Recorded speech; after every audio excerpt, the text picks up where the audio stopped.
Happy morning everyone. I am Rani Joshika of class 11C.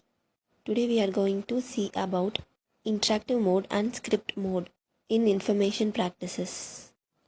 Interactive mode. It is a way of using the Python interpreter by typing commands and expressions at any prompt.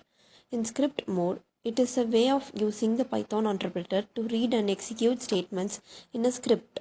Interactive mode. It can be saved or it cannot edit the code. In script mode, it can save and edit the code. In interactive mode, if we want to experiment the code, we can use the interactive mode. In script mode, if we are clear about the code, use script mode. In interactive mode, we can't save the statement for further use and we have to retype them. In script mode, we can save the statement for further use and no need to retype all the statements to return them.